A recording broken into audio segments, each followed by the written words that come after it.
Hello, everyone, and welcome back to Gorgie Generations, the Harlem podcast where father and son talk all things about this beautiful club, Harlem Football Club. It's not a beautiful episode today.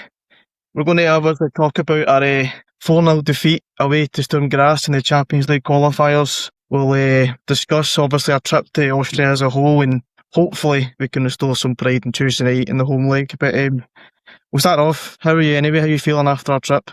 Good. Enjoyed the trip. Well, the game was, played okay. First half we were good, I thought. I agree. Half early goal, wasn't it? I know the first like 2 or 3 minutes you were thinking, right, we've had a few corners, few chances, shots on target. We're looking quite comfortable, confident here, and then long throw. What was the guy's name? The big number 4? Big Stankovic. Stankovic. He's unmarked. Well, I think our right back Borch was trying to mark him. Don't know why he was trying to mark him. And the long ball came in. Dave touches it, and then he got up from height.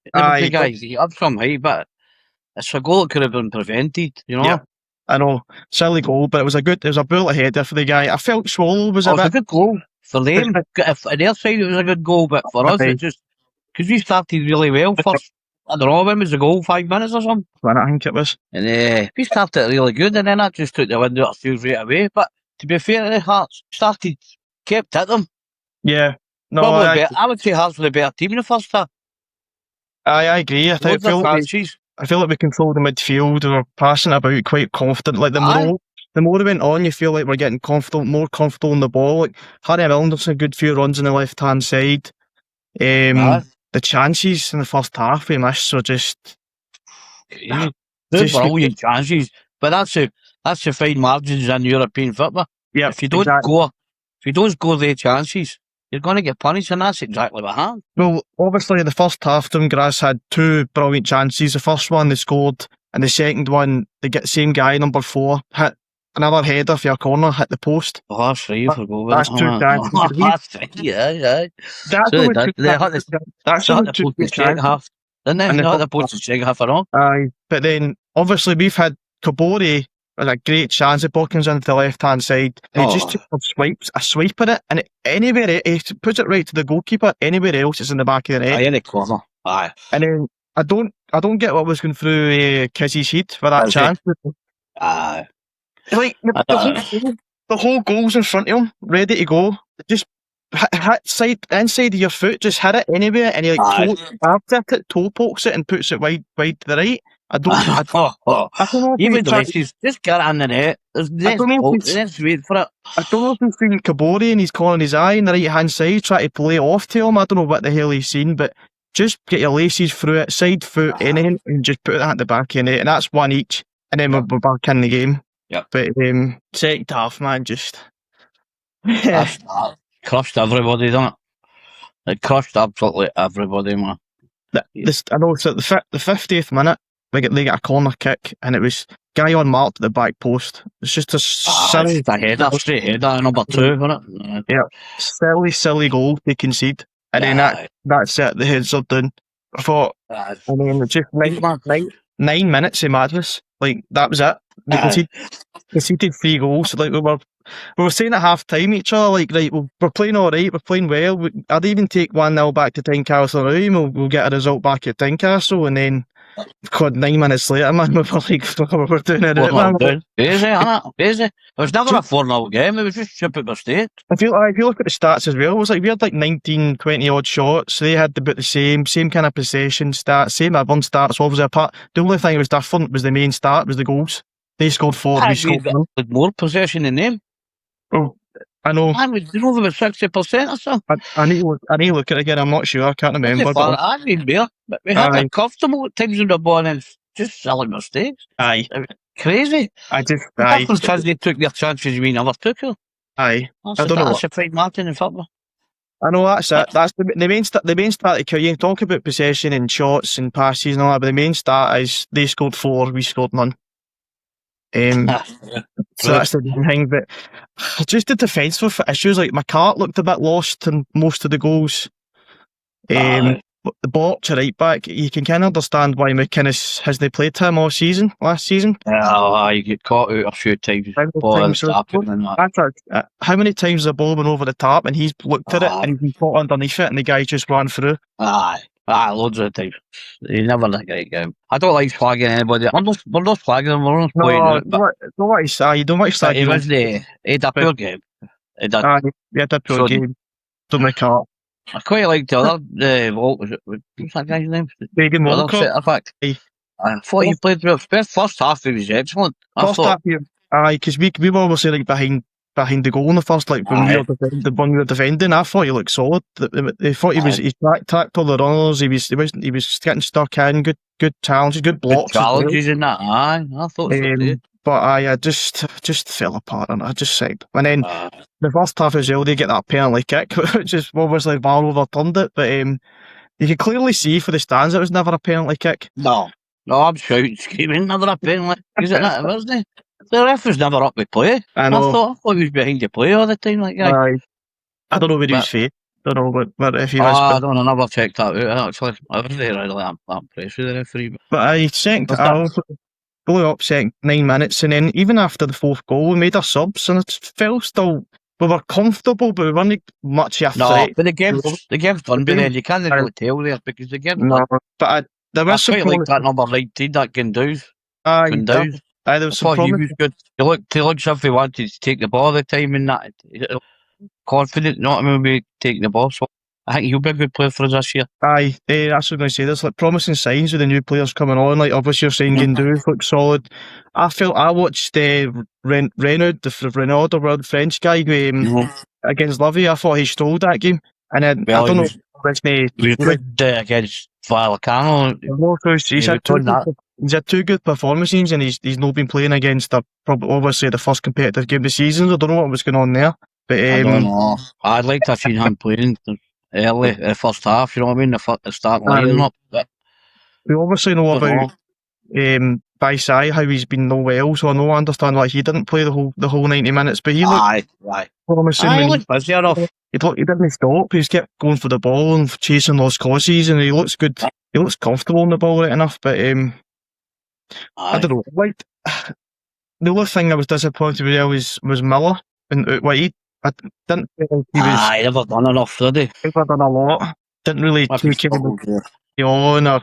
Everyone's saying obviously I've not seen McPeak yet for us, but apparently he was good against Vallecano as well. But I'm surprised he wasn't in the European squad. I don't know why he wasn't. I know, I don't get that one. I know you can only get so many amount of players in it, but you can't play everybody. But he did a good game against Vallecano as well. I thought he looked good. But it's not bad. It's not doom and gloom anyway. Everybody. It's not doom and gloom. Obviously, it felt on Tuesday. Obviously, we were up at 5:30 in the morning, and we had to catch a 2.5 hour flight and a 3-hour train. And we dumped the bags in the hotel, and then we're straight out into the city and into the game. We just felt after all that excitement, all that travelling, and you're ready to kind of still support the team. That's kind of it felt like doom and gloom at the time or in the immediate night, but. The more you think about it, that's it. Well, I'm lucky enough to obviously. When I was growing up, we'd never done much in Europe, and for the last few years, I've been lucky enough to go. Well, me and you have been personally 3 trips, and I've done an extra 2, so I've done 5 trips. So still to see us get a draw or a win right enough, but it'll come. It'll come. We should have wanted Circle Brewers, maybe never.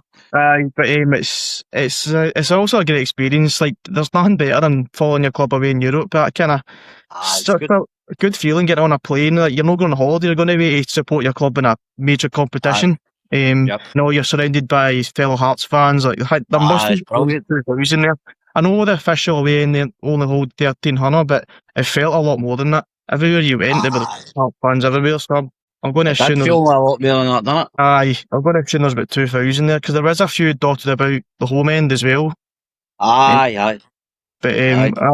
it's just a great experience. Everyone having a good time and stuff like that, and then filling out all the pubs and singing all the songs. Everywhere you walk down the street and you just gather the Hearts fans sitting there or standing there singing away and all that. So, and also we've got Peter Harron was in the crowd and all. He was his hostage. He's the honest, right? He was there and all. So it's good to kind of tour about and see like ex-Hearts players and stuff like that still actually supporting the club. Well, the club, aye, that's it.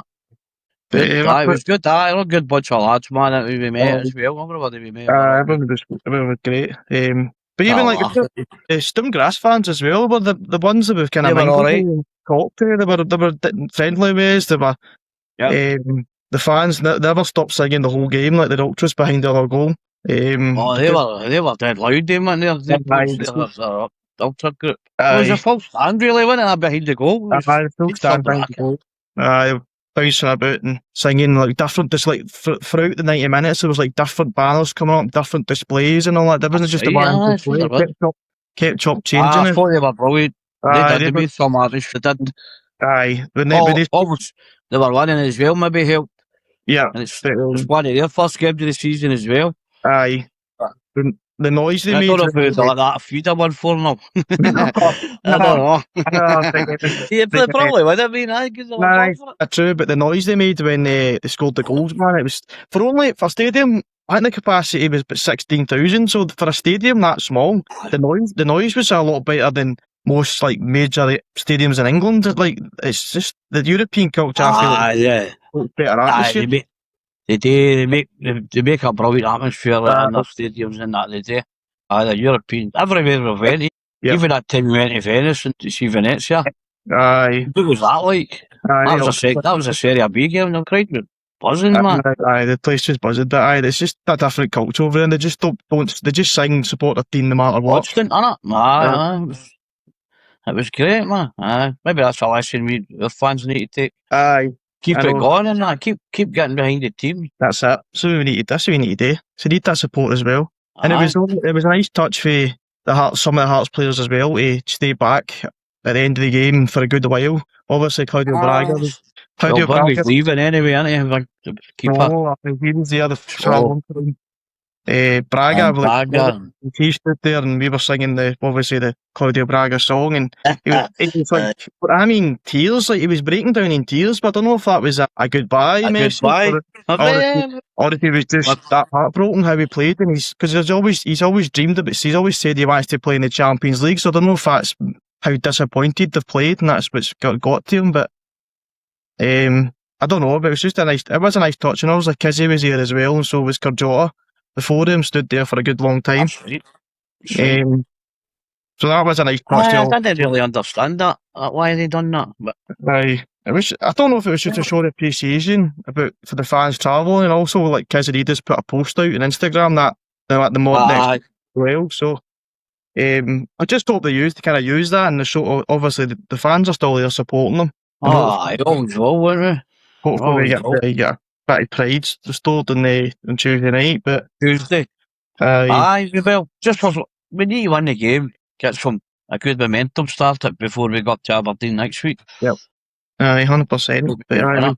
Apart for the football, right enough, it was a good trip. I enjoyed it. I like Graz especially like the old town and get up and seeing the clock tower and that. That was good on the clock. It's a cracking place, isn't it? We fit a lot in the Wednesday because we got up early and we just went up to the circular railway, went up to see the kind of up to the towers, up to the mountain, and seeing the clock tower and the view and all that. It was a cracking day at all, and a cracking big beer garden we're in up there. And that was brilliant. I was looking down at the whole city. It was a beautiful place, and then we found the big slide, one of the world's biggest indoor underground slide. Man, that was crazy. I couldn't do that thing. But I think we were on that slide longer than Hearts in the Champions League, right enough. But well, never say never. You could win 5-0. She was good, but it was a great trip. But obviously the Thursday we were a bit rough on the Thursday morning, getting up at 7:30. Then we had to get.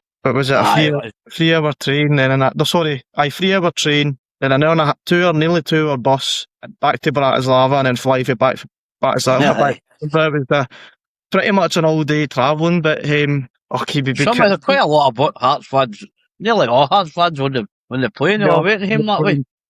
Playing him because obviously you're seeing the same Hearts fans on the plane the Tuesday morning for Edinburgh to Vienna.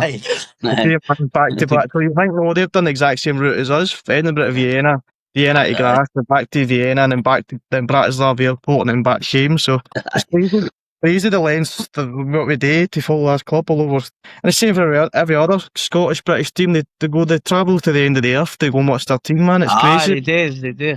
But we can't help it. We can't help it. We need to do it. Like, obviously, we met in the airport, we met some Hibs fans travelling to that's right, it's going up on the Tuesday. Aye. They were going to, they're flying to Albania, and then there was some stupid, like, what was it, like a 7 bad journeys as well. Aye. So they won another raging at the end. I know, had to get beat off 2-0 off Kosovo team. Don't even know what they're called out enough, but I don't know, never heard of them. They're only a young team. Aye, but it's about 10 years or something.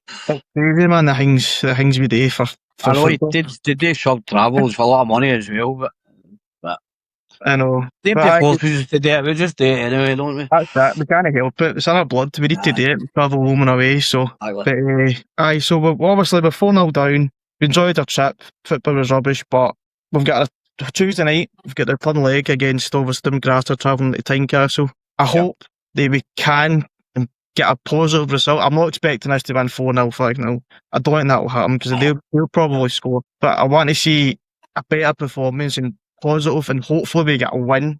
Any win. Victory would be good. A victory would be good to start a momentum for the season. Because obviously we've got Tuesday night, and then we need a positive result on Tuesday, so then we go to Aberdeen Saturday night. We'll talk about the Aberdeen game more in the next episode. But Tuesday night we need to get a positive result.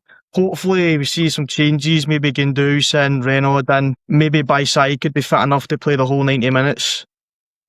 But the other thing about that is you don't want to risk players getting injured for like kind of a meaningless game before the season starts. But then we've got to go all God blazing at the start to see if we can get back. If it doesn't happen, it doesn't happen. If we get an early goal in the first 10 minutes, 15 minutes, then the Tynecastle might start thinking, right, may have a slight chance here, and the place gets a bit excited, atmosphere kind of rises up. It is a sellout again, so it's a good support for, obviously, we bought the tickets before we could beat against Tuesday night, but I'm expecting a big full capacity crowd on Tuesday.